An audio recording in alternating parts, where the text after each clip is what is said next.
So we'll sing a song by Radha Mohan Das, who's a great-grandson of Srinivasacharya.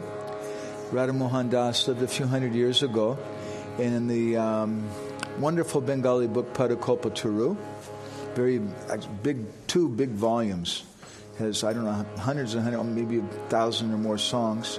He has many, many songs in there. He's a famous Gaudiya Vaishnava singer and leading acharya of his time.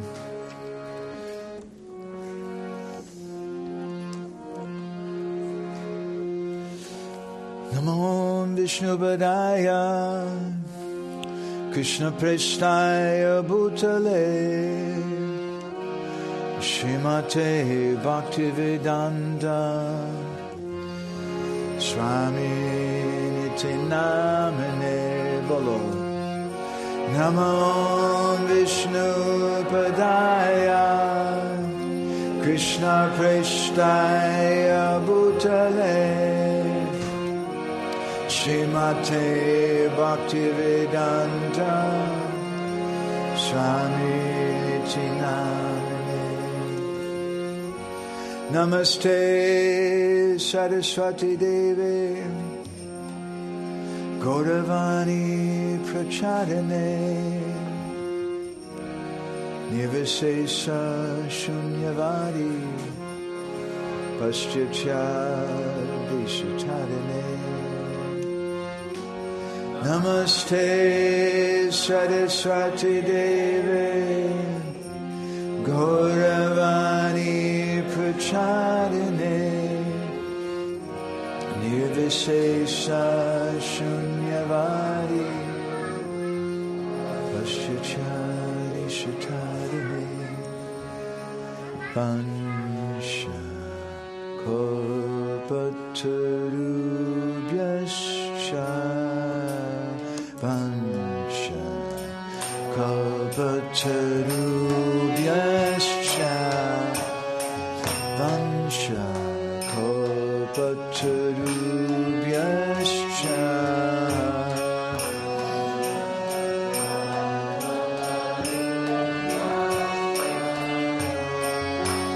Kripa Sindhubhya eva cha Kripa Sindhubhya eva cha Patitanam Bhavanebhyo Patitanam Bhavanebhyo Vaishnavebhyo Namo Namaha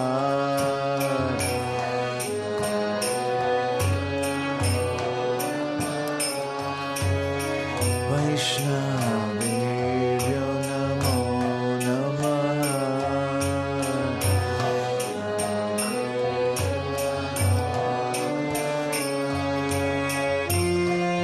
Vaishnavebhyo Namo Namaha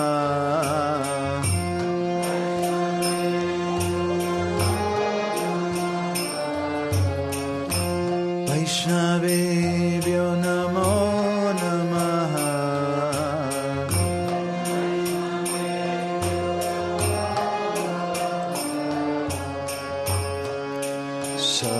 Sakala Vaishnava Gosai Doya Koromore Sakala Vaishnava Gosai Doya Koromore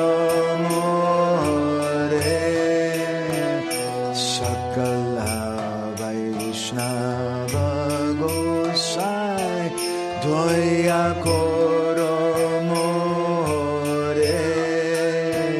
Sakala Vaishnava Gosai Doya Koromore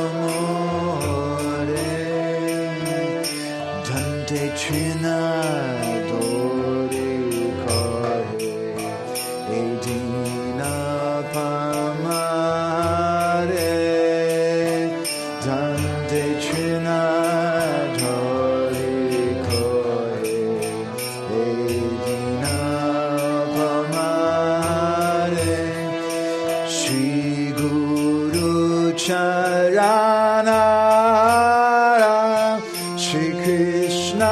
Chaitanya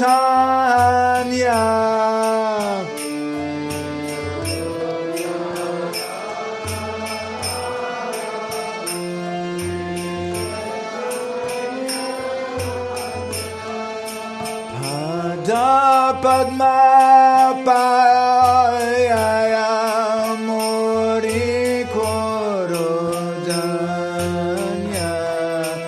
Pada Padma Paya Mori Korodanya Thomas Bada Karuna Vina Iha prapti noya Karuna vina Iha prapti noya Visheshaya yogya mue Kahila nischaya Visheshaya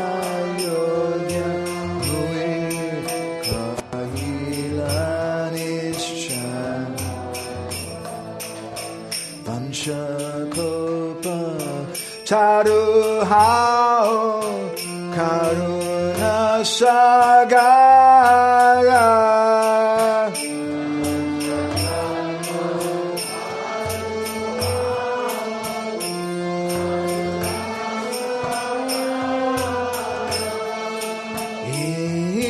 Itabara Samui Dari Jayantara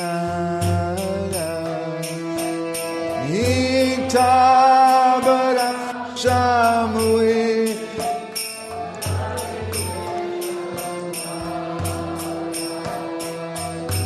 Gunalesha Nahimora Aparade Sima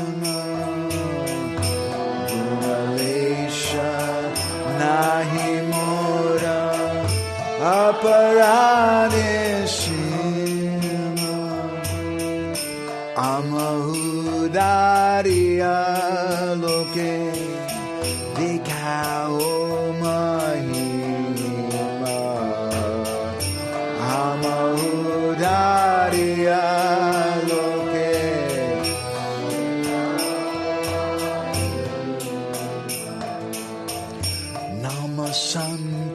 Namasankirtana Ruchi Ada Prema Dana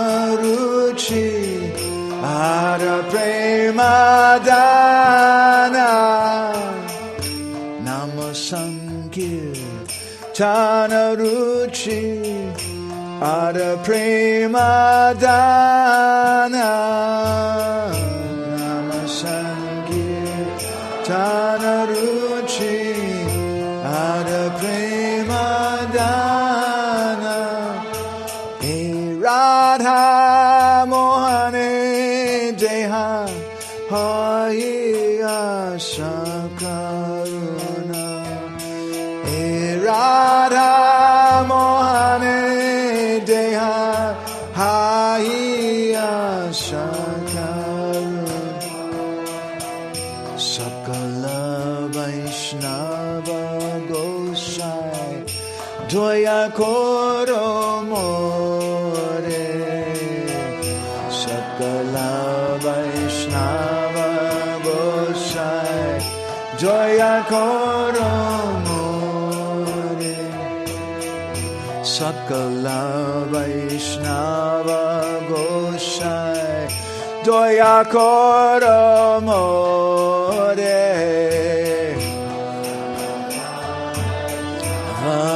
Gosai Hey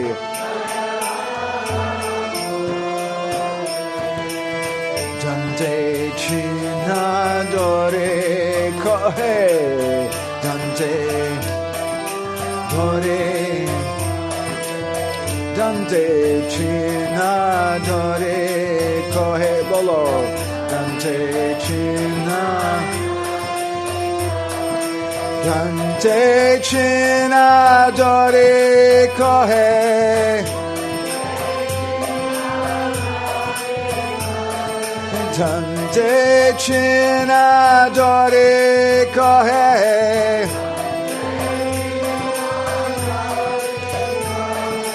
Edina Pamare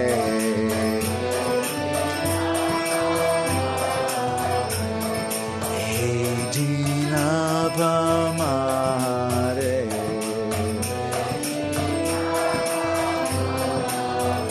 Jaya Shri Krishna Chaitanya Prabhu Nityananda Shri Advaita Gadadhara Shivasari Gora Bhakta Vrinda Jaya Shri Krishna Chaitanya Prabhu Nityananda Shri Advaita Gadadhara Shivasari Gora Bhakta Hare Krishna Hare Krishna Krishna Krishna Hare Hare Hare Rama Hare Rama Rama Rama Hare Hare Bolo Hare Krishna Hare Krishna Krishna Krishna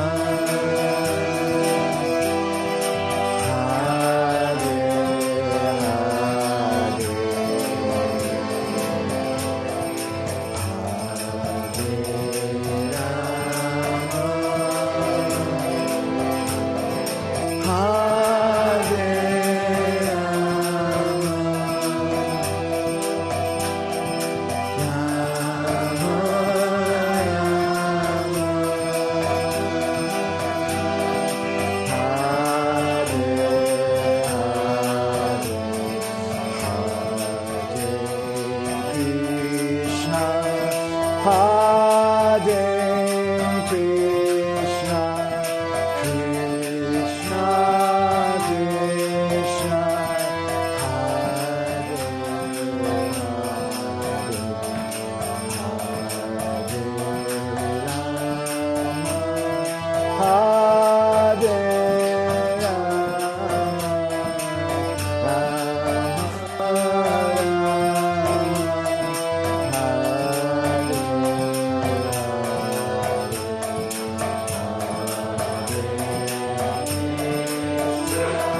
Hare Krishna, Hare Krishna, Krishna Krishna,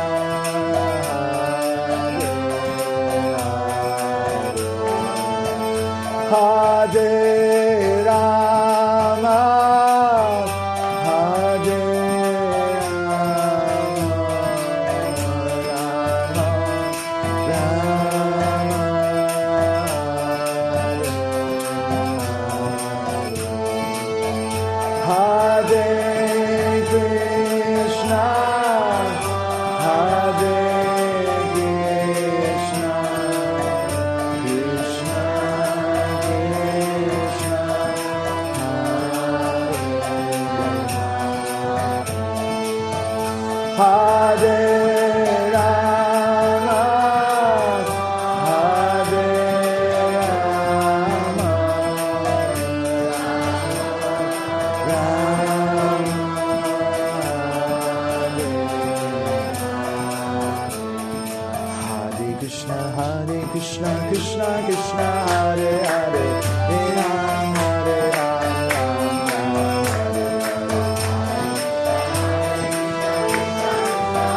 Krishna, Hare Krishna, Krishna Krishna, Hare Hare, Hare Rama, Hare Rama, Rama Rama, Hare Hare, Hare Krishna, Hare Krishna, Krishna Hare Hare, Hare Rama, Hare Rama, Rama Rama,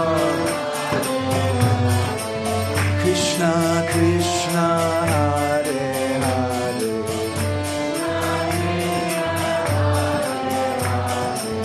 Rama Rama, Hare Hare, Rama Hare, Krishna Krishna, Hare Hare,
Srila Prabhupada ke Sri Srila Bhakti Siddhanta Saraswati Thakur Prabhupada ki Sri Prem Data Nityananda Prabhu ki Sri Prem Purushottam Sachinandana Gaura Hari ki Bolo Giriraj Maharaj ki Sri Radhakund Shamakund Giri Govardhan ki Sri Vrindavan Dham ki Shri Mayapur Navadvip Dham ki Shri Purushottam Ketwa Jagannath Puri Dham ki Ganga Mai Jamuna Mai ki Bhakti Devi Tulsi Maharani ki Grantaraj Srimad Bhagavatam ki Gaur Premanande Samaveda Bhakta Vrinda ki. All glories to the assembled devotees. All glories to the assembled devotees. All glories to the assembled devotees. All glories to Sri Sri Guru Gauranga. All glories to Srila Prabhu.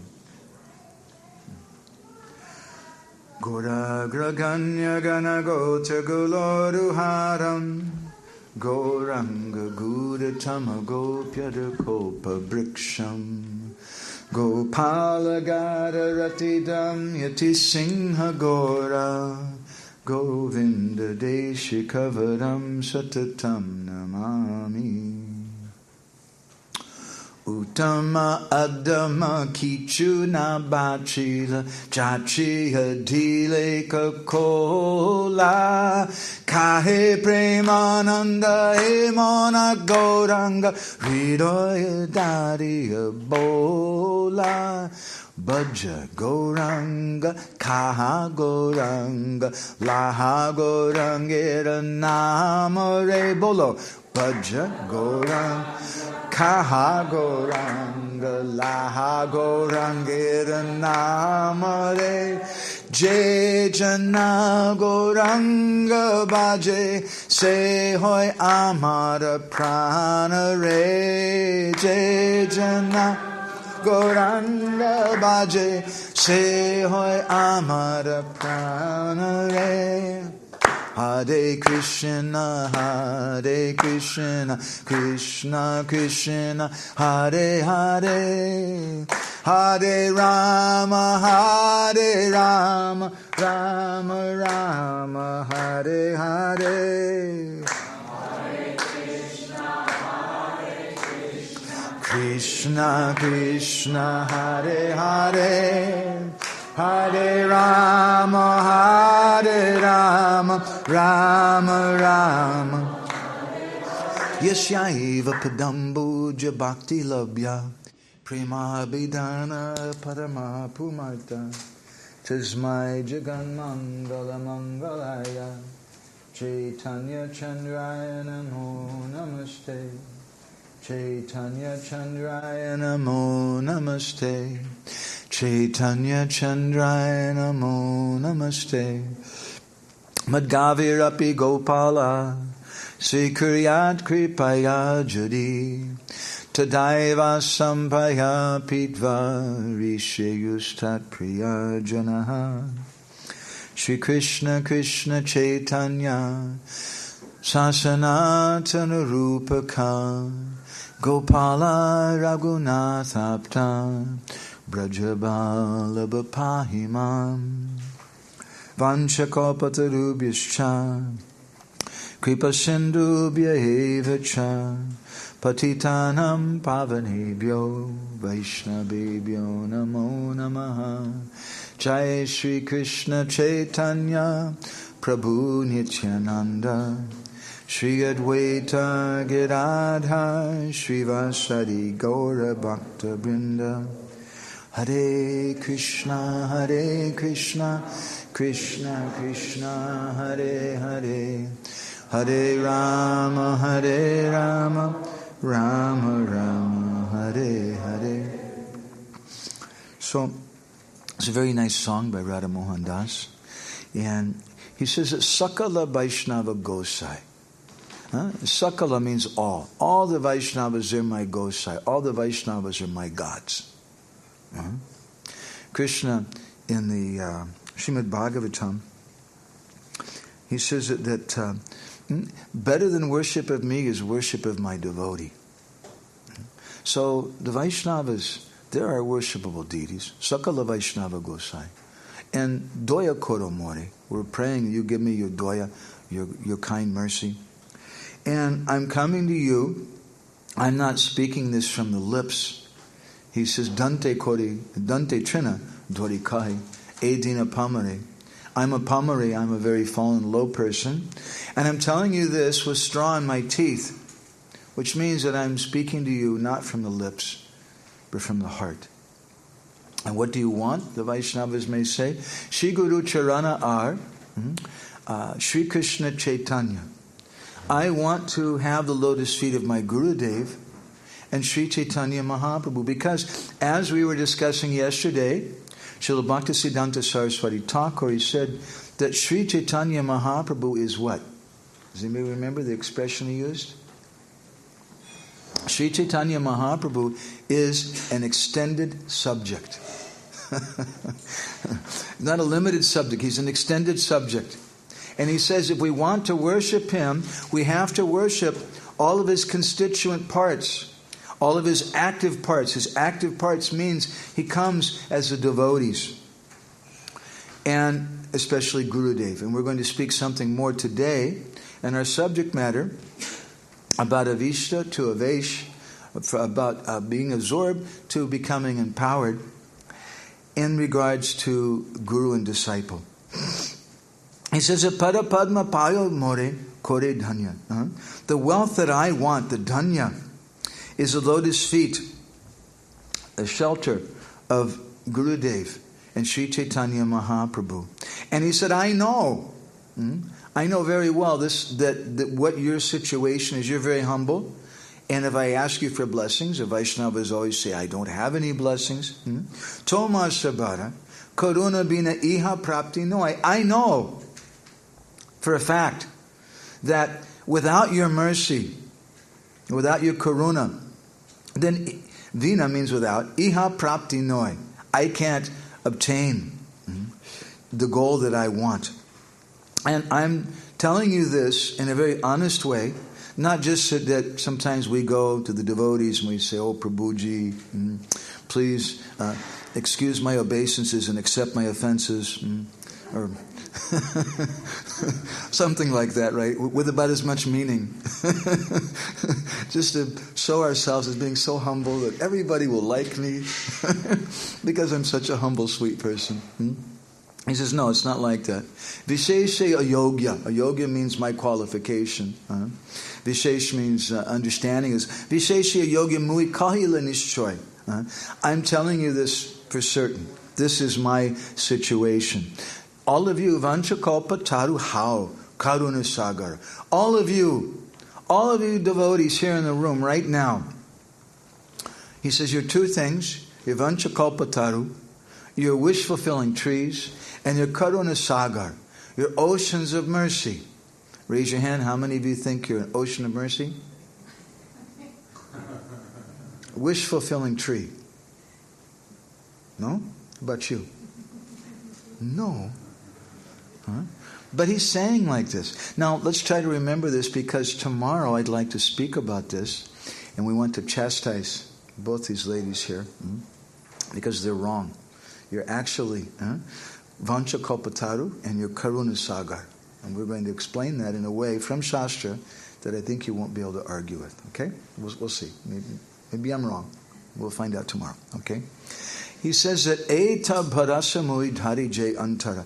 I'm carrying this faith, this conviction about your position in the core of my heart.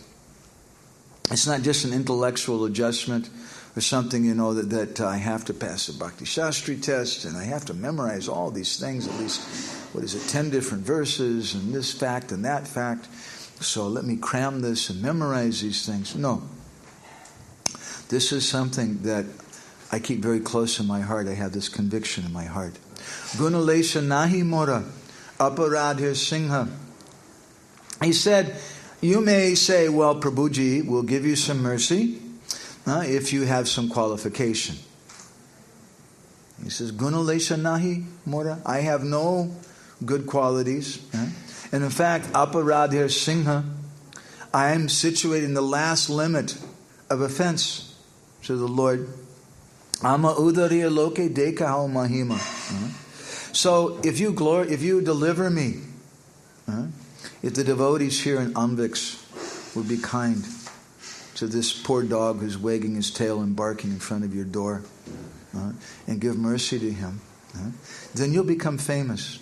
And from all over the world, people will want to come and visit. Those are the devotees. They're so powerful. They delivered that rascal Madhavananda. They're such powerful devotees. We should go and see them. So this is what Radha Mohan Prabhu is saying. Ama udariya. If you deliver me, loke dekao mahima, then you'll be famous all over the three worlds. So then what do I really want from you? Nama sankirtana ruchi ada prema dana. Two things. Please give me taste for the holy name. Because Shushu Shoshadadanasha Vasudeva Kataruchi Sam Mahat Sevaya Vipra Punyatirtana Sevanat. If we serve the Vaishnavas, what we get is Kataruchi, some taste. So he says, Nama Sankirtana Ruchi Atra Prema Dana. I want taste for the holy name, and I want Krishna Prem. E Radha Mohani Deha Haya Sakaruna. You please give this Radha Mohan Das this great mercy. So, yesterday we spoke something about the inherent quality in Vaishnav society of empowerment, and how that's such a very, very important thing, and we should always be thinking about it. If we're not thinking about empowering others, then I can promise you we'll become envious. I once saw a bumper sticker in America. Let me see if I can remember what it said exactly. It said something like, old age and cunning will always overcome youth and skill. This is what old people, this is what we think when we get older, because all the younger people coming, they play Mridanga better than I do. And they know more verses than I do. And they know Bengali, they know Sanskrit, they know this thing and that thing, and they're much more handsome and much more intelligent than I am. So we become a little envious. So in that mood of envy, their slogan is that old age and cunning, or treachery, I think it was what it was. Old age and treachery will always overcome youth and skill. This is the attitude in the material world of envy. But in the spiritual realm, in a Madhyam Adhikari society, which is what we want, there's no room for envy. We practice upeksha with envy. We don't want to see envy in our society. Srila Prabhupada, he writes in Madhya Lila of Chaitanya Charitamrita, he said there are many envious persons in this Krishna consciousness movement, and we must neglect them. That's their position. They're not going to be able to help the mission of Srila Prabhupada. If we want to help Srila Prabhupada's mission, the mission of Sri Chaitanya Mahaprabhu, then we have to act without envy. Envy means that we want to keep things for ourselves. I have a position, I'm in charge, I'm the toilet cleaner, and I don't want some other young rascal coming in and taking my position, my important position of being the toilet cleaner, for which everybody gives me some kind of respect. We don't want to pass that on. But we should understand, it's an amazing thing, when we give away our position, when we give away that respect which people give to us, to younger persons, and we give them responsibility thereby, as we said yesterday, love, trust, responsibility, and then empowerment. When we give that responsibility to them, we may think, oh, now I'm going to lose my position, I'm going to lose my respect. But just the opposite happens. All of a sudden you get notched up another grade, and you get put in a new position. You can't travel and preach anymore. You can't do this thing or that thing. So you empower younger people to do that. And then you become a Mahatma. And everyone greatly respects you and they want to come to you and see you. It's not in spiritual mathematics, the more that we give, the more that we get. We don't lose from that. So if we don't have this kind of mentality in our society, to always be trying to uplift other persons and not act in an envious way, but trying to see that they're empowered, then our society will become a mundane society. And essentially this is what we see in so many places in the world. I live in Jagannath Puri, and I often think that this is kind of a microcosm, I guess you might call it, of what our ISKCON movement could be like. Because all the different elements in our society we find also in Jagannath Puri. The Hare Krishna Mahamantra, the Srimad Bhagavatam, they recite regularly. Deity worship and Lord Jagannath, Sri Chaitanya Mahaprabhu and Tilak and the Holy Dham and all these things. And also we find that there's a system of management and there's donations given to maintain the deities in the temple, just like we also have. But because there's also a mundane understanding of what's going on, then people are trying to make a career out of it. And they start acting on the platform of envy, and they just want money for themselves. They want to exploit other people, just like Subhag Maharaj was saying this morning about Sakshi Gopal. I've been living in Jagannath Puri now for the area for about 25 years, and we've taken thousands of devotees on Parikrama, but one place we generally don't go anymore is Sakshi Gopal. We have a friend, Ayurvedic doctor, who's from the town of Sakshi Gopal. And if he has time to come with us, he knows all the pujaris at the temple. Jai Shri Panchatattva. He knows all the pujaris at the temple, and he'll protect us. In fact, if we go with him, we have a very nice experience. Everyone leaves us alone, and the head pujari comes and gives some special prasadam and like that. But if you're not so fortunate and you go there, as Subhag Maharaj is saying, they can be very, very intense. So much so that I was telling Maharaj after the class, one Indian friend of ours told me that they'd gone to the temple, and the pandits were following them and practically pushing them, give something, give something, give something. And he gave something. They weren't satisfied. They wanted more. Finally, the pandit went to their car and took their car keys and said, I'm not going to give you the keys back until you give more money. Because that's what you're supposed to do. And we can have a similar attitude. This is a very disturbing thing, but the same kind of thing can happen in our society also. If we see things in a mundane way, if we think about it as my career in the society, then we become envious and we don't want to empower other people. So the mission of Sri Chaitanya Mahaprabhu and Srila Prabhupada, this ISKCON society, Prabhupada writes in one purport in the 5th canto, is meant to be a society free from envy. We want to uplift everyone. If we see someone who can do better than me, then we want to push that person there. This is the mood of the gopis of Vrindavan. If they see that someone can serve Krishna better than them, if they see that someone can bring Krishna more pleasure, they push that person forward to Krishna. And we should do the same thing in our movement. We should understand that when we see someone who's more qualified than ourselves, it's a test from Krishna. It doesn't mean that we have to give up our position right at that moment, but at least we should train them, we should encourage them, and we should be ready to give up our position when the time is right. And that's Krishna's test. Krishna wants to see, what are you attached to? Are you attached to a particular position? Or are you attached to having love of God and going back to the spiritual world? The nature of a devotee is they're willing to do any service the Lord will give them to do. And one day, your service might be giving class in front of hundreds of devotees, and everybody's clapping and saying, sadhu, sadhu, that's so nice. But then the next day, Gurudev might come and say, no, I've been thinking about it. We need someone to clean the toilets. And you should stop giving class and go clean the toilet. So then I should be the best toilet cleaner. Let me put my heart into whatever's been given, because it's not the particular external of the activity, but achajara mata jay se mata sar. Chaitanya Charitamrita says that the mata, the desire of Gurudev, that's the sar, that's the essence of my spiritual life. And whatever it is that he gives me, I accept that thing with great happiness. So we want to have such a Madhyam society. And a Madhyam society is based on mercy. It's based on collecting mercy and giving mercy.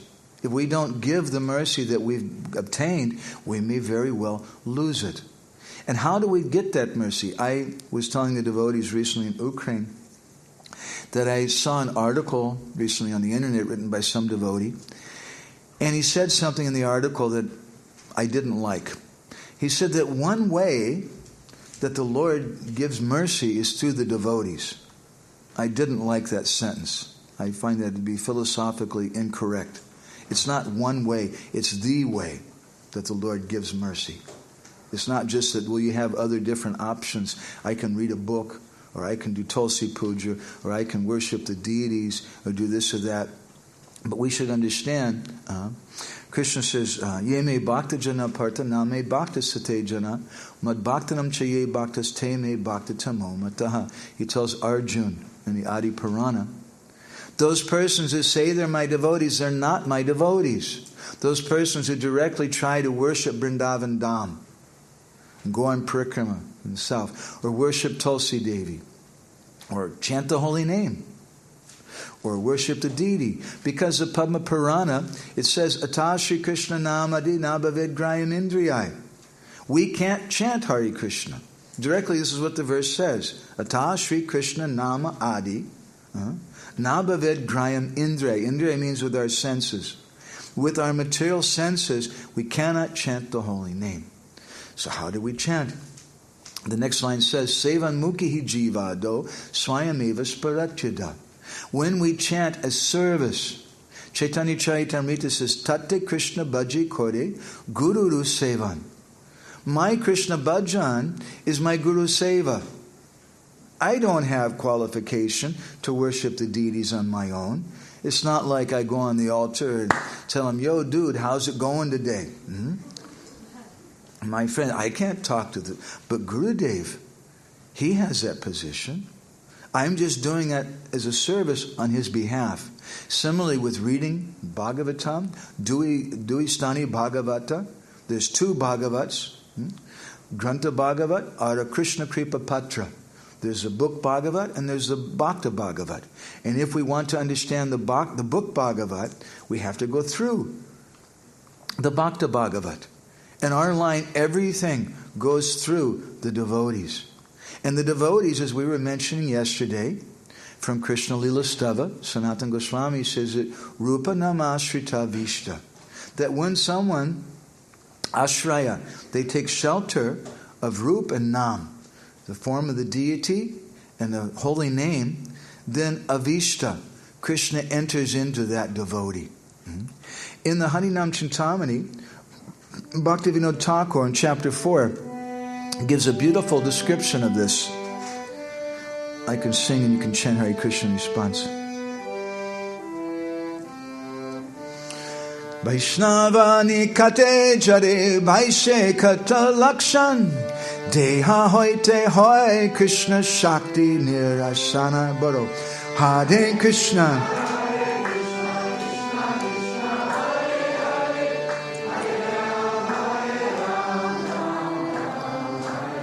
Nikate means to be close to. Vaishnava Nikate, if you're close to the Vaishnavas, then there's some Shakti, some potency. He says, Deha hoite, if you're close to their body, Deha hoite hoy, Krishna Shakti Nirsarana. You'll come in contact with some potency just by being close to their body. This happened, there's many, many stories of persons. We told one yesterday, one Mayavadi sannyasi in Benares who saw some Gaudiya Vaishnav sadhu and he became a devotee just by seeing him. There's another story many of you may know, very nice story. Srila Prabhupada was traveling with Harisari Prabhu and one other devotee on the airline. And they asked Prabhupada what he wanted to eat. Would you like to get something from the airline? Prabhupada said, no, we have our own food. So they had some muri. In Orissa, muri is like biscuits. In Sweden, it's puffed rice. So they had some muri with spices and things for Srila Prabhupada. And they gave it to Prabhupada, and Prabhupada ate about half or so of the package. And then as Prabhupada generally did, he finished about half, and then he turned and gave it to the devotees who were with him. And Harisari Prabhu began to eat some. And suddenly the stewardess came walking down the aisle, and she did something very, very unprofessional. My mother used to work for American Airlines. I know those people, it's a horrible job. They really, really beat you. They train you up so rigidly. They're very, very well trained, but she did something very unprofessional. She saw that and she said, oh, that looks really good. And suddenly she reached out with a big smile and she took some of that muri, which is Prabhupada's remnants, and she threw it in her mouth. She said, oh, that's quite nice, thank you. And Prabhupada was in ecstasy, was smiling very big. And she said, something happened to her as soon as she took that prasadam. She said, was there anything you would like? And Harisari Prabhu said, well, Prabhupada, would you like some, do you have any milk or anything? Would you like some milk, Prabhupada? And she said, yes, I'll get some milk. And she brought some fruits and a knife for the devotees. That was when you could take knives actually on the airline still. Different era. A nice story, right? Something happened about, 10, 15 years after that. There was one devotee who was distributing books in some remote village somewhere in South America. Place where there's no devotees for hundreds of miles. And he went and he was knocking on doors. He knocked on some person's door. The lady opened the door. And the devotee could see past her inside the room. And he saw there was a big poster of Srila Prabhupada. And there was pictures of Radha and Krishna. And the whole house was Krishnais and different books and things. And and he said, well, Hare Krishna, I had this. Oh, you're Hare Krishna. Oh, my God, come in. And he saw this lady was a devotee. And he asked her, how did you become a devotee? And she said, well, I used to be an airline stewardess. Just coming in contact with Krishna's devotee. Of course, she had some remnants of Srila Prabhupada also. But Bhaktivinoda Thakur says that just coming close to that person, it can change their life because there's an energy coming from the body of the devotee. Say Shakti Shraddhavan Hridoye Pasya Bhaktira Udoya Kore Deha Kanpaya. Bolo Hare Krishna Hare Krishna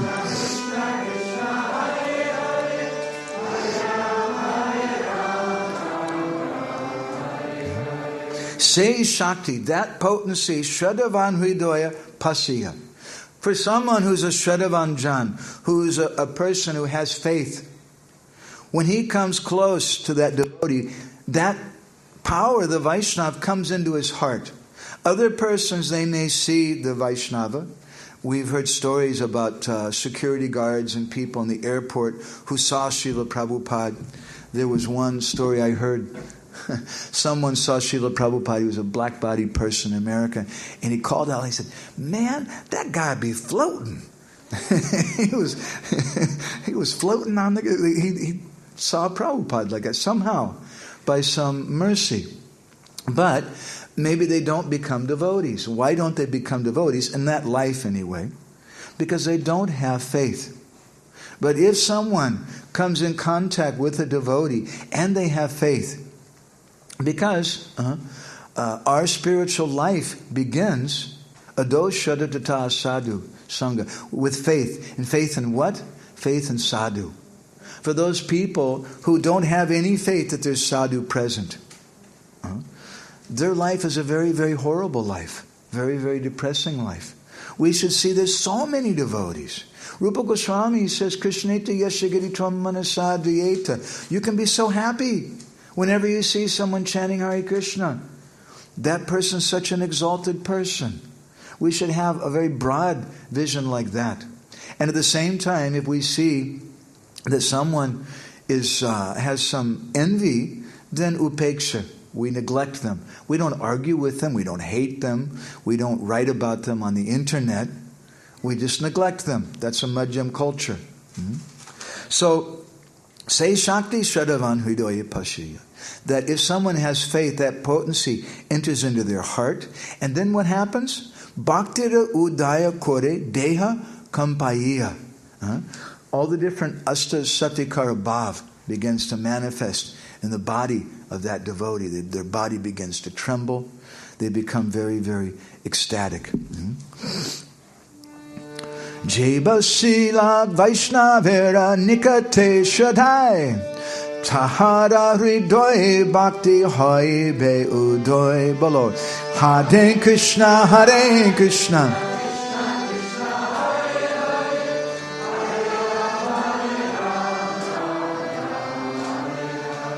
Jeba Sila Vaishnavera Nikate Shadhaya. For someone who always stays close to the Vaishnav, and he has faith, he stays close.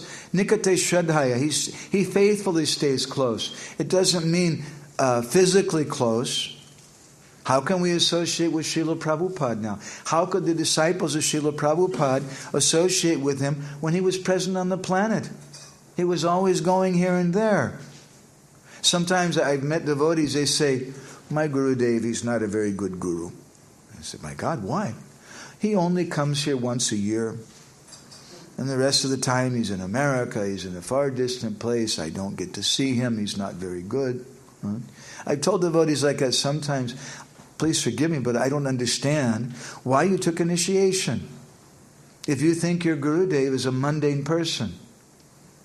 And sometimes they say, well, I don't think Gurudev is mundane. Well, if you think there's something separating you from Gurudev, if you think physical distance separates you from Gurudev, or time separates you from Gurudev, or anything else in the material world, then you think he's a material person. He's like some other person. I can only see my wife if she comes to this place. If she's on vacation in her home country, then I can't see her. I think Gurudev is something like my wife or my husband or my friend. But Gurudev is always present. And the Vaishnava is always present. And we can understand that we can associate with them. Je basila Vaishnava nikate shraddhai. With faith. When we understand, even in a somewhat theoretical way, that Prabhupada is present. Gurudev is present. I don't understand it. I can't see it. But I have faith in it. I've heard this. And great personalities have said this. So I should act upon this principle. Sometimes we don't hear the voice of Gurudev. There's a nice story that when we speak about Guru, Jagannath Das was served in such a wonderful way by Bihari Lal, his servant. And once Jagannath Das, he told Bihari that you should read Chaitanya Charitamrita. And Bihari, he said, Guru Maharaj, I don't know how to read Bengali. And Jagannath Das Babaji said, hey, I told you, you read Chaitanya Charitamrita, you don't have faith in your Guru? Yes, Guru Maharaj. He picked up the book, and immediately he could read Bengali. Because he had faith in the order of Gurudev. Similarly, Jagannath Das Babaji once told him to play Mridanga. He said, Guru Maharaj, I don't know how to... You play Mridanga. And he started playing. Same thing happened in the mid-'80s in Orissa. My very spiritual master, Gaur Govinda Maharaj, was doing some program in a small village, and there was no one to play Mridanga. And a number of village boys and people had come to the program, and suddenly he just pointed to one of the boys. He'd never met him before. And he said, you should play Mridanga. And the boy, he said, Maharaj, he'd never picked up a Mridanga in his life. I don't know how to play. You play Mridanga. Yes, Maharaj. And with faith, he picked it up. And immediately, suddenly he started playing very intricate, amazing beats. And that devotee is my godbrother today. He's a very famous kirtan leader in Orissa. And he's never had a lesson in Mridanga in his life. And he plays the most amazing Mridanga. And so very, very good. The order of Guru can give everything. So Bihari was very dear. Bihari Lal was very, very dear to Jagannath Das. And when Jagannath Das Babaji was getting ready to leave his body, he called for Bihari, and he told him, he said to Bihari, you've served me so nicely. Now, what do you want? I feel bad because I'm there, because the servant is with Gurudev. Everybody wants to serve Gurudev and give Gurudev nice foodstuffs and things. So it's easy when Gurudev's present, but when he disappears, how am I going to maintain myself? So Jagannath Das Babaji told him, he said, you just say the word right now. I'll ask Chaitanya Mahaprabhu, I'll tell him that he should give you 5 carts full of gold, and you'll have them today. You just say the word. And Bihari, tears came to his eyes, and he shook his head. He said, Guru Maharaj, I don't want anything. All that I want is you. There's nothing else I want. I just want to have you by my side always. When Jagannath Das Babaji heard that, he smiled. He was very pleased, and he said, thank God. He said, I was about to get these 5 carts of gold for you. But I wanted to hear from you first. He said, so I'm giving you my blessing that you'll never experience any problems in your life. You'll always have whatever you need. All your desires will be fulfilled. You'll live to be 100 years old, and I'll always be by your side. And you'll always hear my voice in your heart. Because Gurudev is always present. And for the devotee who has strong faith, the Gurudev has been sent by Krishna. Gurudev is not an ordinary material person. For such a devotee, Seha Mahashakti, they get great potency, great power. And Bhaktivinoda Thakur says, Tahara hridoye bhakti hoibe udoya. For that devotee who always faithfully stays close to Gurudev, Gurudev's instructions, Gurudev's mood, and serves that, then bhakti arises in the heart of that devotee. Pratame asiveta mukhe Krishna nam namera prabhave pabe sarva guna gram bolo Hare Krishna Hare Krishna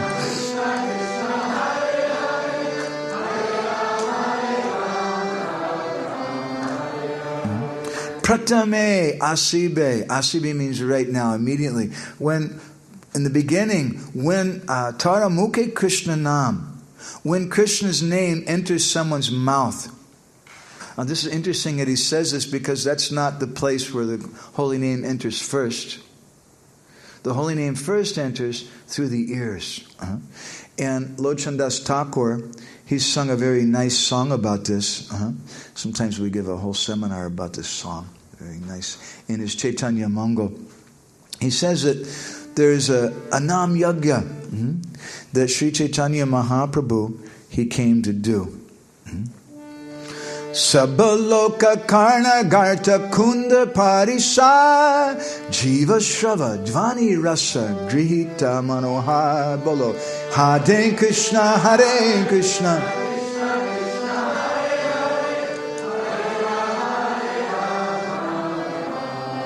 If you say that it's a Nam Yagya, we know a Yagya.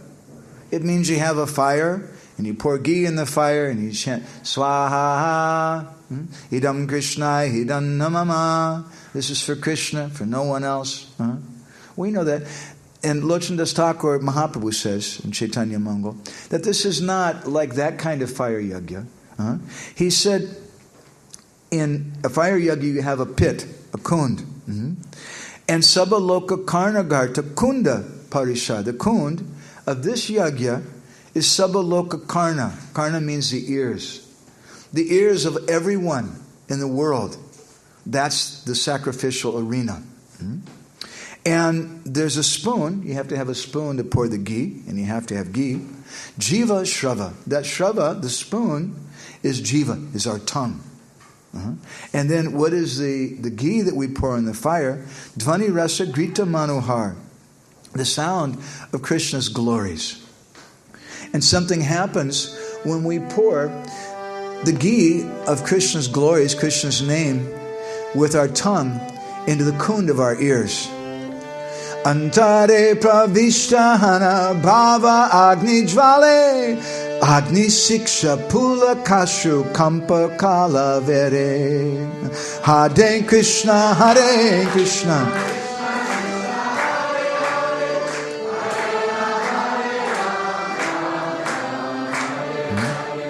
When we take the spoon of our tongue and we pour the ghee of the holy name into the kund of our ears, then that ghee goes into our heart. And that's where the fire is. There's a fire of bhakti, which in the heart of most living entities, it's almost extinguished. But when the holy name, the ghee of the holy name, comes through via our tongue, through our ears, then that fire begins to burn brightly. Agni siksha pulakashu kampa kalavari.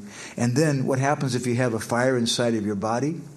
If you've ever seen a building on fire, when there's a lot of fire in the building actually begins to shake. There's so much energy inside of it. So similarly, when we have the fire of bhakti burning brightly inside of our body, what happens? You start shaking. The hairs in your body stand on end. Tears start coming from your eyes. And so this is the second thing. The first thing is that we hear. Shravanam Kirtanam Vishnu Smaranam. The first thing is hearing before we do kirtan. But Bhaktivinoda Thakur in Harinam Chintamani, he's saying the tongue from chanting. But that chanting is part of our service. We hear from Gurudev, and this is a sacrifice. We hear with the kund of our ears, and then after that's gone in our ears, may enter into our heart, then it comes back out of our heart again onto our tongue. And we chant. So this is the Nam Sankirtan Yagya of Sri Chaitanya Mahaprabhu. And there are many, many different stories I would like to tell you in regards to this, but I think our time is a little shorter. I'll tell you one story. This is from a very nice book that we've been working on a little bit lately called Karnananda. Karna means the ear, we were saying earlier. Ananda means happiness. Happiness for the ear. And this was written by a devotee named Yadunath Das. And Yadunath Das, he describes at the end of the second chapter of Karnananda how he heard this book, how he heard this information. Shri Acharya Prabhu Kanya Shila Hema Lata Prema Kopa Vale Kiba Niramila Data Hare Krishna Hare Krishna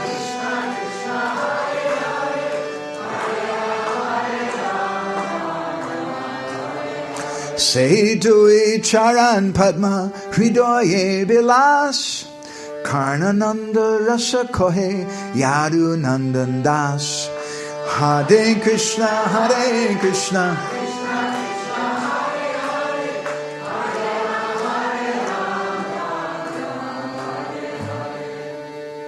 He says that the poet Yadu Nandan Das, he's compiling this Karnananda, the rasa, the mellow of Karnananda, for the satisfaction of all the living entities.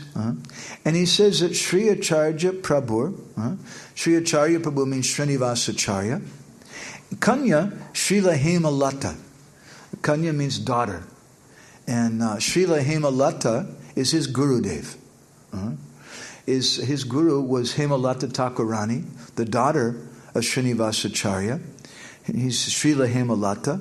And he says that these two personalities are Prema Kopavali Kiba Niramila Datta.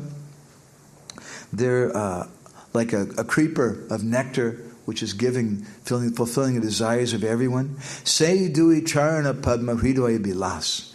And he, Yadunandan Das, he says, I keep the lotus feet of my Guru Maharani, Hemalata Thakurani, and her father, my Param Gurudev, Srinivasa Acharya, I keep them on my heart. And because of this, I'm able to compose this book, Karnananda.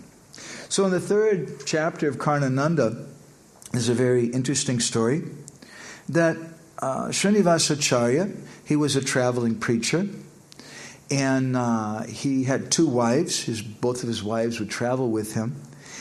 And he, on one occasion, he went to Banabishnupur, which is still there today in West Bengal. We were telling the story recently. We also mentioned how Krishna Kund, their wife, she visited Vishnupur a couple of years ago. Very nice places, many temples from the time of Srinivasa Acharya there.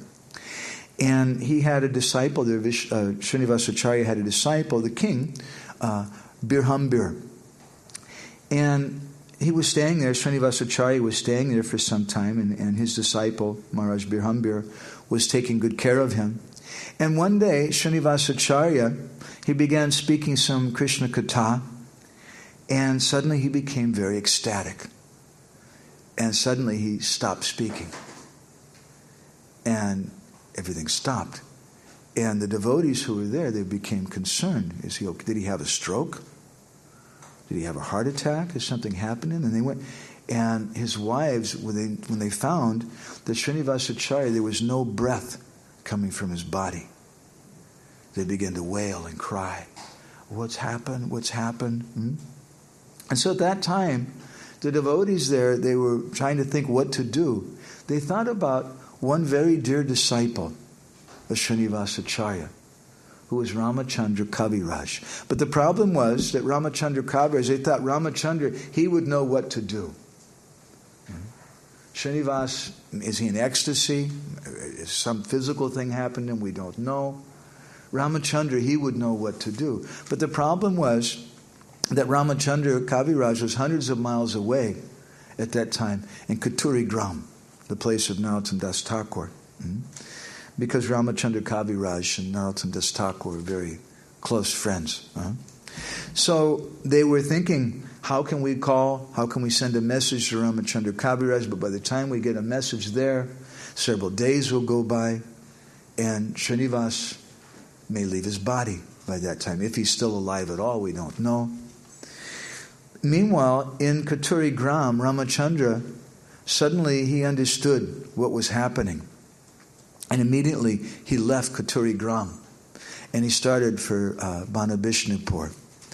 It said, Srinivasacharya, he once told the devotees, Moragane Jailaibe Ramachandra Mata Se Amara Gane Hoibo Mahata Bolo Hare Krishna Hare Krishna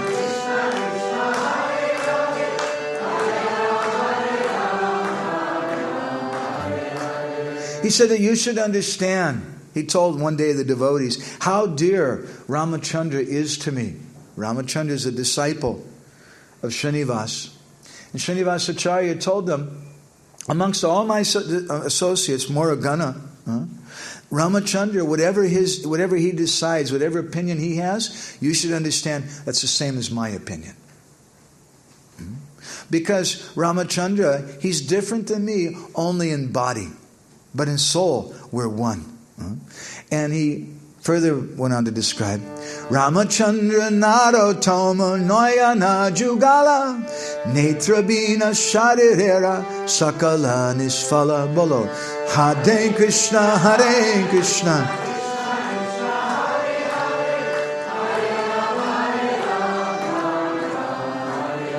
Jaina Ramachandra Gunatena Narottam Dui jane bheda nahi dune ekasam Hare Krishna Hare Krishna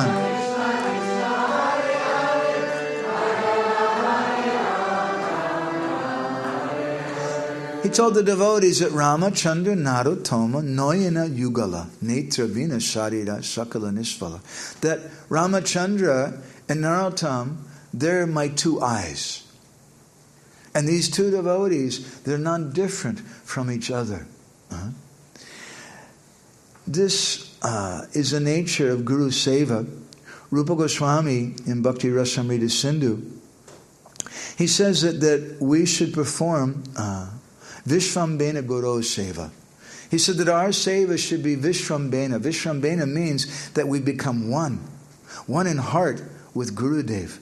And Srila Bhaktisiddhanta Saraswati Thakur, I'm going to depart from the story for a moment and read you something that he's written. I started to read you yesterday from this article that he wrote called The Associates of Sri Chaitanya.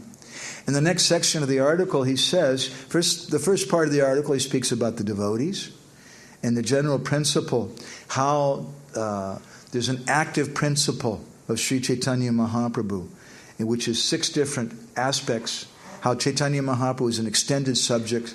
And then he goes on to describe that in more detail. He says, the Guru is the embodiment of the manifestation of the divinity to the pure receptive spiritual essence of the disciple. I'll read that a little slow again and explain that. But what an amazing sentence. The Guru, this is who the Guru is. Gurudev is the embodiment of the manifestation of the divinity, okay? When the Lord decides to manifest himself to the devotee, that's Gurudev. Gurudev is the embodiment of the manifestation of the divinity. And how do we perceive that manifestation? He's a manifestation of the divinity to the pure, receptive, spiritual essence of the disciple. In other words, according, Srila Bhaktisiddhanta says in another place, that that the Lord appears according to our sincerity. When we're crying in the heart and we want Gurudev, we want Krishna, then Krishna manifests himself as Guru and he appears to the pure receptive. When our receptivity is pure, our desire is pure. We have a spiritual desire. It's a spiritual essence. My Guru Maharaj used to call this Atma Krandana, or the crying of the soul. Something very, very deep in the heart. When the disciple's crying out like that, then Gurudev manifests. The Guru is a real and original recipient of the truth. Okay? He's the real recipient of the truth, and he's the original recipient. He's the personality who's first gotten it. In other words, I can't understand the truth unless I get it through Gurudev. He communicates his knowledge to the disciple. The disciple is too small a particle to be able by himself to receive the whole truth. Even by our constitutional position, we can't understand the truth that Gurudev has. By our nature. So how can we receive that? He says he's enabled to receive that truth through the power of the Guru. The Guru, as it were, takes a disciple by the hand and guides his every step on the plane of the Absolute. Gurudev takes us by the hand and he guides us. He takes us every step of the way on the plane of the Absolute. It is perpetual tutelage on the part of the disciple. In other words, it's eternal. My discipleship, our sishyatva, our quality of being a disciple is eternal. I'm always a disciple, and Gurudev is always my master. Not like the Mayavadis think that when I get to a certain point, then I kill Gurudev or I push him out of the way. I don't need him anymore. But Gurudev is always there. This fact may be expressed in another way. Listen carefully. This is another mind-blowing sentence. Okay, you ready? The cognitive faculty of the individual soul can have no ground to stand upon unless the divinity himself condescends to be the legs as well as the ground on which he is to stand to function at all. This function of the divinity is performed by the Guru. Okay? I don't think we could repeat that probably. The cognitive faculty, the ability of ourselves to perceive, as we mentioned, Atashi Krishna Namadi Nabhavedgrayamindra, we can't perceive. But Sevanmukhi Jiva Do, when I'm serving through Gurudev. So the cognitive faculty of the individual soul can have no ground to stand upon. We have no position. We can't understand anything unless the divinity himself, unless Krishna himself condescends to become our legs as well as the ground on which we're to stand to function at all. So Krishna comes and he becomes the ground and he becomes the legs for the devotees. And Srila Bhaktisiddhanta says this function of the divinity is performed by the Guru. As a matter of fact, and he says something else very mind-blowing. Please hear carefully. As a matter of fact, the divinity actually reveals him only to himself. The divinity reveals himself only to himself. What does that mean? Maybe he needs a good English editor? No. It makes sense. Let's continue a little bit. I'll go back. He says the individual soul is a separable constituent of the Guru. Just as we say, Sakshat Duridvain Acharya Mam Vijanayan Navamanyeta Karichit, that Gurudev is a manifestation of Krishna, the disciple is also a manifestation of Gurudev. Gurudev is a manifestation of the absolute truth. Through that manifestation of Guru, we can understand the Absolute. The Absolute reveals himself only to himself.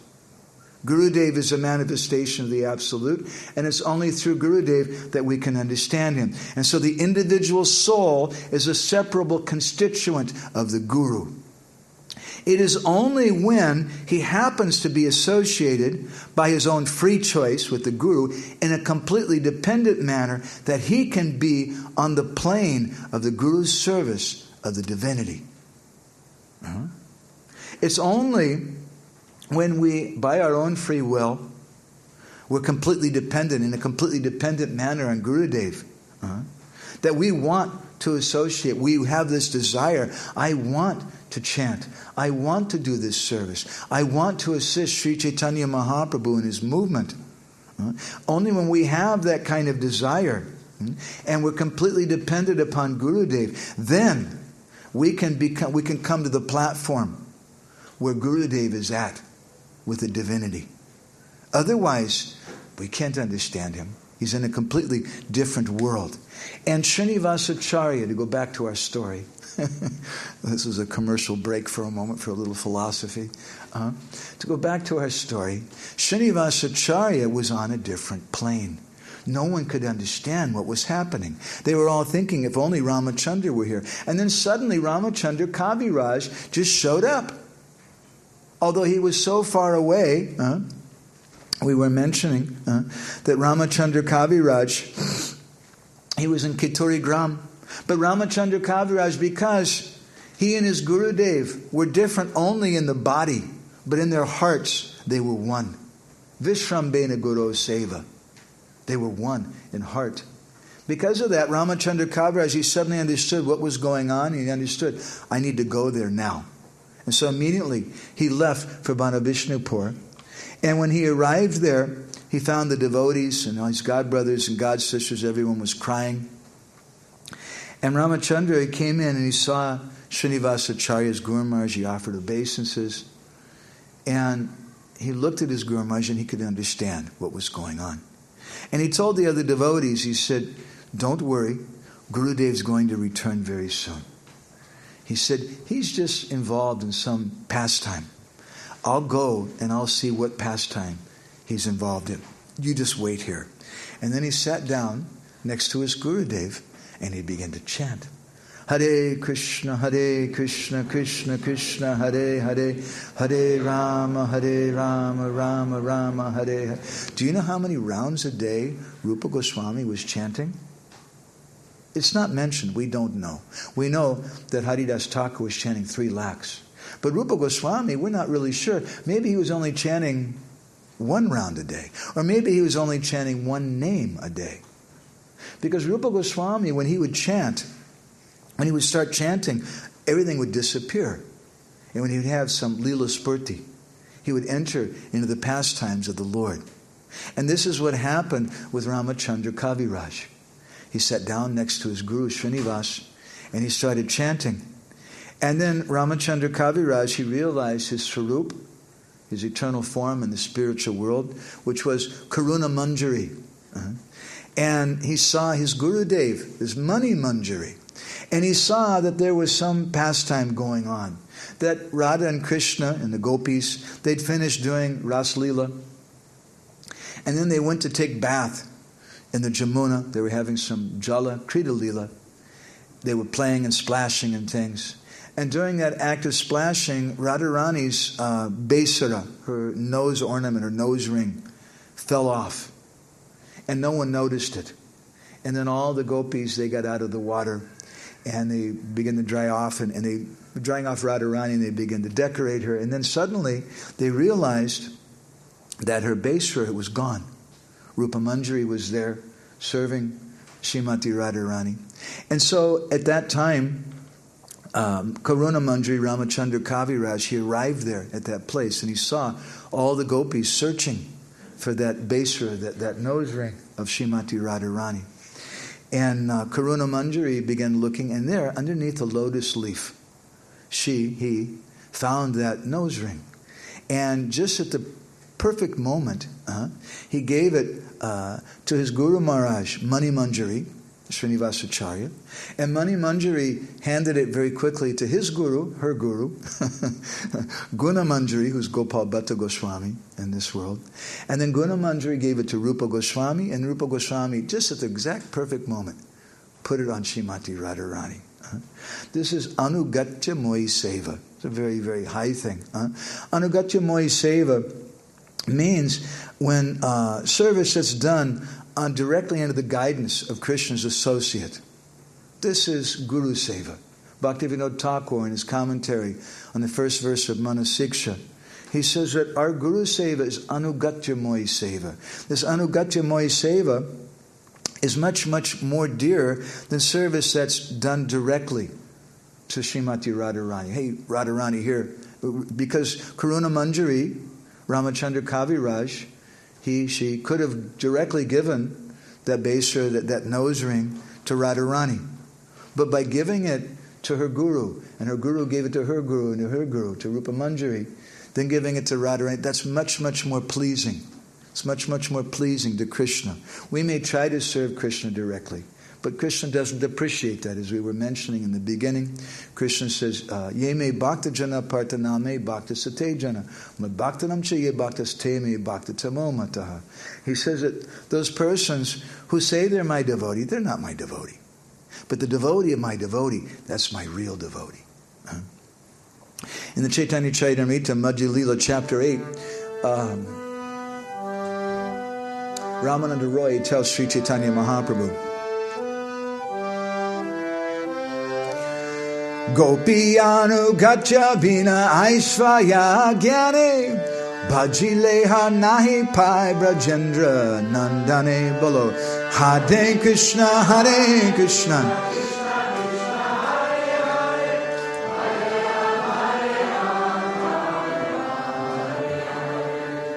He says that unless someone does this anugatya mohi seva, he says gopi anugatya, unless one is anugatya, is following the gopis, then they can't come to the service of the lotus feet of Krishna. Rather, Aishvarya Jnani, they'll just understand Krishna's God. And they won't understand a very, very intimate aspect of the Lord. And they can't, even though they may be doing some service, they can't actually attain the Lord's lotus feet. So this is Anugatya Mohi Seva, and this is the glory of Gurudev. This is the purpose of the disciple, is to become one with Gurudev, not in the sense that the Mayavadis think, but in the sense of serving Gurudev. There's another nice book called Krishna Bhakti Rasa Kadamba, by a disciple, associate of Lord Nityananda, whose name was Nayananda Thakur. And in his Mangalacharya, he speaks about Gurudev. Guru Gati, Guru Mati, Guru Satya, Guru Pati, Guru Bandhu, Bandhava Swajan. Bolo. Hare Krishna, Krishna Krishna, Hare Hare, Hare Rama, Hare. Guru Pita, Guru Mata, Guru Bhakti Pata Datta, Guru Sarva Siddhira Karan. Hare Krishna, Krishna Krishna, Hare Hare, Hare Rama, Ram Ram. That Guru Gati, Gurudev is the goal. Gurudev gives us the goal, but Gurudev himself is the goal also. Guru Gati, Guru Mati. Gurudev is what I should think about. Guru Satya, Gurudev is the eternal truth. Guru Pati, Gurudev is my master. Gurudev is my only real husband. Pati also means husband. Guru Bandhu, he's my friend. Bandhava Swajan, he's my only real relative. Guru Pitta, he's my father. Guru Mata, he's my mother. Guru Bhakti Patadatta, Gurudev is a person who gives me bhakti. Guru Sarva Siddhira Karan, he's the cause of all perfection. So we should have firm faith in Gurudev. If we have firm faith in Gurudev, then we can come to the platform of Anugatya Mohi Seva. We can become so empowered to the point that anything can become possible. We say, Mukam karoti vachalam, pangam langayate giram, yet kripatamaham vande, Shri Gurum dinataran. You may be lame, you may have broken legs, you can't walk, but by the mercy of Gurudev, you can climb mountains. You may be blind, but you can see the stars by the mercy of Gurudev. You may be a dumb person, you can't speak, but if Gurudev gives mercy, then you can sing wonderful songs and speak wonderful, eloquent poetry. So this is our movement. This is a movement of Sri Chaitanya Mahaprabhu, is given to us by Srila Prabhupada. Sometimes devotees, they say that Prabhupada's present in his deity. It's a fact. Prabhupada's present in his movement. That's also a fact. Prabhupada said sometimes that ISKCON is my body. Of course, Prabhupada also said, I'm not this body, but that's that's another thing. But he said sometimes that this ISKCON movement is my body. And Prabhupada said, I'm present in my books. We can associate with him through his books. We can associate with him through his service. We can associate with him through his movement. We can associate with him through his deity. But there's another way we can associate with Srila Prabhupada also. And this is the most traditional and obvious way. We can associate with Srila Prabhupada through those devotees whose Prabhupada has entered into their heart. To those devotees who had, as Bhaktivinoda Thakur says in Harinam Chintamani, firm faith in Gurudev. And who had some association, who did service for Gurudev. And then Gurudev enters into their heart. And then the disciple becomes a separate constituent of the Guru. Those devotees become the representative of Srila Prabhupada. And we see that they actually did. And the devotees did amazing things. And when people write history books about what's happened in London, when Prabhupada sent those first devotees there and how they met with the Beatles and things, they're going to have to write about that. When devotees write some history book about the history of Delhi, they're going to have to write about Gopal Krishna Maharaj. I heard that he's opened 14 or 15 major temples now in Delhi. It's amazing. It's an inconceivable thing. How one person in I don't know, 20, 30 years could open 15 different temples inside of one city.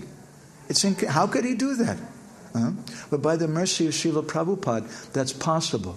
Srila Prabhupada is our founder Acharya, but he's not just a theoretical personality. Guru is not just a theoretical personality. As in Orissa, there's a saying in Oriya language, they say, Kona Funka Guru. Kona means the ear. Funka means to spit. It's not that Gurudev is just, his purpose is to spit in my ear, give me a mantra. That's Gurudev's purpose. Thank you very much, Maharaj. Go away. You spit in my ear, that's nice. I got the mantra. But Gurudev is Ashraya Datta. He's giving us shelter. And by taking shelter of Gurudev, the devotee, by doing that Vishrambhena Seva, that very intimate Seva, like Ramachandra Kaviraj, he becomes one in the heart with Gurudev. And they become very, very powerful to a greater or lesser extent, as Ramana Sukha Prabhu was pointing out yesterday. So I think we should stop there. It's a little late, but we still have about 4 minutes before Prasadam. If any devotees have any thoughts, I like to ask for reflections always when we discuss, because in the Bhagavatam, Krishna tells Uddhava, Parasparanu Katanam, that this kata should be paraspara. Paraspara means it's not a lecture. Paraspara means there's some interaction, some back and forth. And it's really nice, I can tell you, as someone who's trying to become a servant of the speakers, a servant of the preachers, when you hear the devotees give some reflection, oh, you said this thing, I really liked what you said here, or you said this thing, it reminded me of this other thing over here. It gives you some encouragement, because at least you know that somebody was awake during the kata. So if there's any reflections, that would be nice. And one quick commercial mention. Some devotees were asking about our publications. We have a table over here. And if you're very nice to this lady over here, Krishna Kun, you can, for some low price, I don't know what they'll charge, but we have some magazines, some of our Krishna Katamrita magazines. But would you have some comments or something, reflection? In the beginning you said that everybody is the Kalpavriksha and Karuna Sagara, but at the same time the place is for Upeksha. At the same time? Upeksha. There's some objection. No, Upeksha. Oh, Upeksha. Huh? The place for Upeksha also. Well, we practice Upeksha with persons who we see envy. And a Vaishnava may still have envy, but he may still, I can speak about that tomorrow, but he may still be Karuna Sagara. We've seen that. The devotees who've been in this movement for a long time, we've sometimes seen devotees who, well, they were a little envious. And their dealings with other devotees weren't so nice. But when they went out to the airport And when they went out to the street, they distributed a lot of books. They were Karuna Sagar. They were an ocean of mercy. And not based on themselves, which is our point we're going to develop tomorrow, but because of the qualities which entered into them. Rupa Namashrita Avishta, as Sanatana Goswami says, the form of the Lord and the holy name enters into that person. And when that's entered into us and we share that with someone else, that's Krishna. When we've gotten that from the proper source, from Gurudev. Okay? I'll explain something more about it tomorrow also. Anything else? Is there any over here? Namrupa? This is a class all for you. Thank you. Yesterday we mentioned this. We have to have the faith, and then we have to have love, faith, responsibility, and then we get empowered. And today I could understand this: the qualifications we have to develop in order to invoke that empowerment and that love. Is it so, or? Well, I said yesterday that should be love, trust, responsibility, empowerment, those 4 principles. And it's a two-way street. Your teenage son or daughter may come to you someday and, can I have the keys to the car? Do you say you love me? Do you trust me? Will you give me this responsibility? But it's a two-way street. You have to earn that responsibility. If you've been coming home every night at 2 o'clock in the morning, then maybe they're going to say, forget it. How can we trust you? You're coming home, you have alcohol in your breath or something. I'm not going to give you the keys to the car. But when we act in a trustworthy way, and Gurudev's wanting to see that. He's looking for that disciple that he can trust. And then that disciple who becomes this Anugatya Mohi Seva, he renders very intimate service. He's following Gurudev. Gurudev can trust him. Then that disciple becomes empowered. Is that okay? Yeah. So it's not only the one who is empowering, it's also our responsibility. Yes, it's a two-way street. But it comes from Gurudev. That's where the Shakti comes from. I'm just thinking and trying to reflect about all this you did. But sometimes in our movement we see that devotees trying to do something, working on some project, they want to develop the temple or something, but it's just decrease and decrease and decrease and nothing happened. So is it, can we say that this is something wrong between the devotees and their relationship with the gurus? Because if the guru is satisfied and this mercy, Krishna's mercy comes through the guru, everything can happen. I would say no, you can't say that. Because we can use the example of Srila Prabhupada. He was instructed by Srila Bhaktisiddhanta to go to the West and preach, and he didn't do it. For how many years? I don't know, 15 years, so long a time. He was a grihastha staying in India, and devotees might criticize him. Look, he had this instruction, he's not doing it. But he was cultivating that in his heart. So it's very difficult to say externally. But we can comment that in the 6th canto of the Bhagavatam, I could find the verse in purport, Vishwanath Chakravarti Thakur, he comments on the verse that if someone thinks that their Gurudev is an ordinary material person, then whatever information they've gotten, whatever Shastric information they've gotten from Gurudev, whatever service they've rendered, whatever bhajan they've done, whatever spiritual activities they've done, it all becomes useless. If someone thinks Gurudev is an ordinary person. I will comment, it's a little controversial, but I'll say very frankly, I think it's a very sad thing sometimes in our society that devotees, and we're a very broad society, it's not a surprise it's happened, but many times devotees don't have faith in Guru. And also we've had problems. Some of the gurus have gone away and there's been difficulties and the devotees have lost their faith. And so then why should I have any faith in Guru? And then Guru just becomes Konafanka Guru, just someone who spits in my ear, just some official thing where I get a mantra or something. But Gurudev should be my life and soul. And our relationship with Gurudev is based on our faith. If we don't have faith in Gurudev, then what do we have? And how can we function? And so as a society, in a broad way, many of the members don't have faith in their guru, then it's a fact. Projects won't take off very well. Things won't happen very well because we don't have proper faith. But that faith can't just be something sentimental.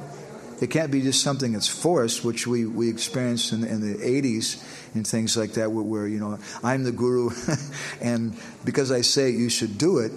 But it should be something very, very deep, and we should be very, very careful who we accept as guru. We should spend a few years, Shastra says repeatedly, and observe that person and see if they have the qualities of guru. And then we take initiation from him. Our faith should be very, very strong. It's not that a young boy would go to a girl and say, "Excuse me, I never talked to you before, but I just wonder, would you marry me? Please don't mind, but you're as ugly as a dog, but would you marry me?" Now, what girl would marry a boy who spoke to her like that? They would be offended, probably slap them in the face. But we do something similar sometimes in our movement. "Maharaj, will you give me initiation? I don't have any faith in you, but will you give me initiation?" It has no meaning. And it's offensive, just like a boy going to a girl and asking her to marry. "I have no attraction for you, I don't like you, but will you marry me?" It has no meaning. Okay? You had something? Somebody, I'm sorry.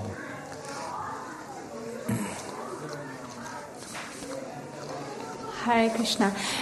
You were saying in the beginning that, I don't remember what you were quoting, but a sentence that one of the ways we get the mercy is through the devotees. And I'm just thinking, I'm just observing in my life, sometimes in life, it doesn't come from the devotees, but there is some difficulty. I lose a job, or I have problems with the health or with a relationship. And then I take it also as Krishna's mercy, but it doesn't come exactly from the devotees. It just comes in my life. So I'm thinking maybe I can understand it like that also. That we may think like that, but Krishna's hiding. Sometimes Krishna hides behind the devotees, or maybe he hides the devotees behind himself.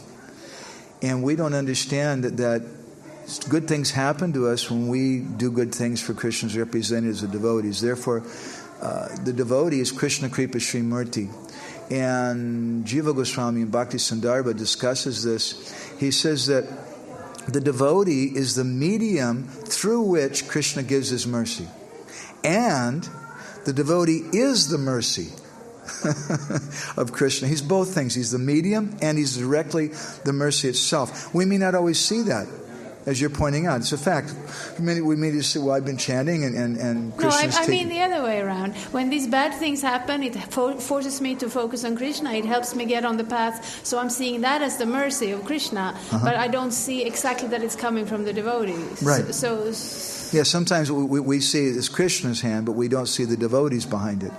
But my point is that we please Krishna by pleasing the devotees, and that's how we've gotten this position where we are today, by somehow being humble when we join the temple and sucking up, or whatever we want to call it, to our Bhakti leader and the temple president and whatever, and the senior devotees, and doing some austerities. But we please Krishna by our sincerity and that humble attitude, and Krishna becomes happy with that. That's why Vaishnava aparad is such a terrible, terrible thing. When we offend the Vaishnavas and we lose everything. We may be going for some time and not seeing the mercy of the devotees, not seeing the direct hand of the devotees in our lives. We may think, it's because of the holy name and my Tulsi Puja and I'm worshipping the Panchatattva and that. But we should never forget, how is it that I have the holy name? How is it I'm worshipping the Panchatattva? By the mercy of the devotees. So that's all I'm made out of, is the mercy of the devotees, the mercy of Gurudev. That's a very honest comment. I appreciate it very much. Thank you. It's a good point. Okay, anything else is there?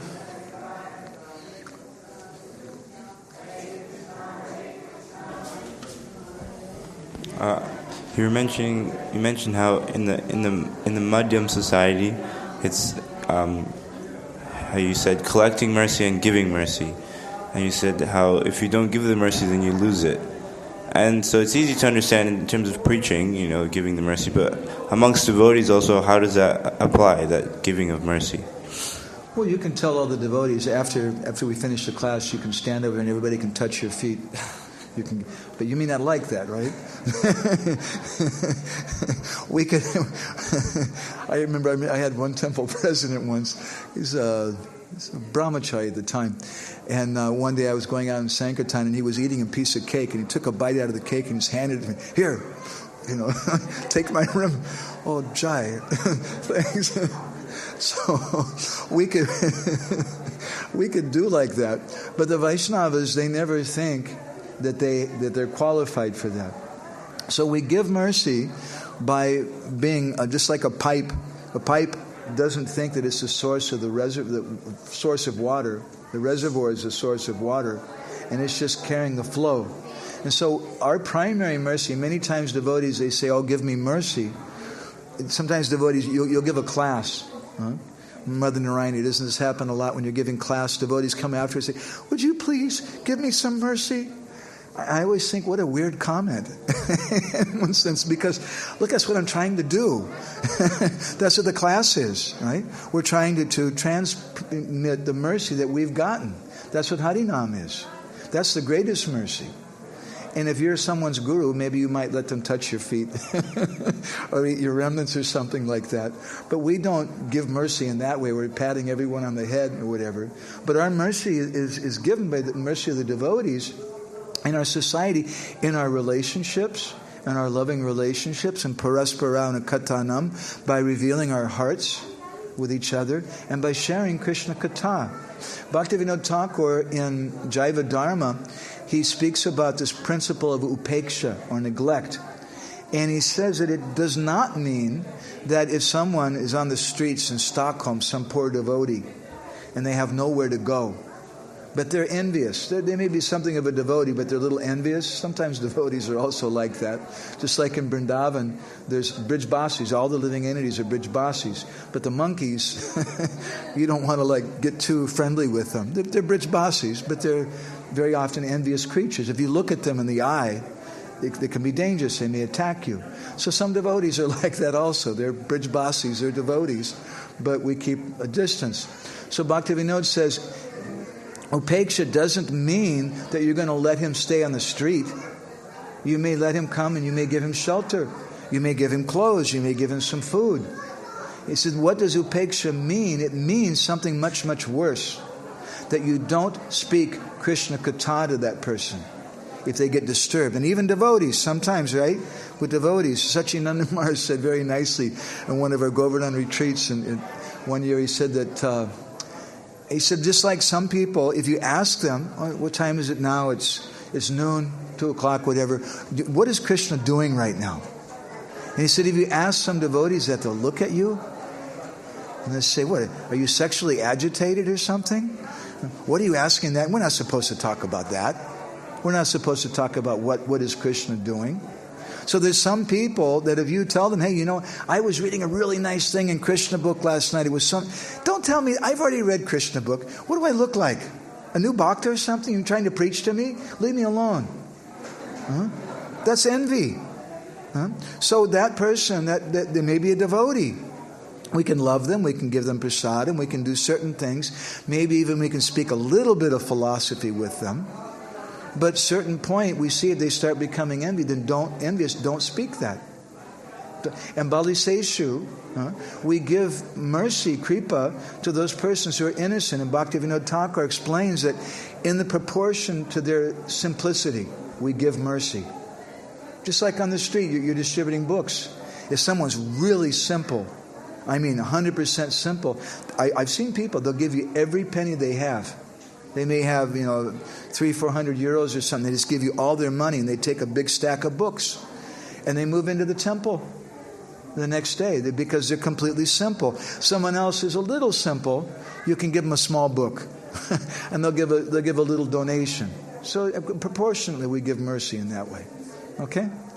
All right, thank you all very much. I know everybody wants to go for prasadam. Please forgive me for being so late. Srila Prabhupada ki, Samaveda Bhakta Binda ki, Go Premanande, Vanchakalpadarubhischa, Kripa Sindhu Vyeva Cha, Patitanam Pavani Vaishnavi.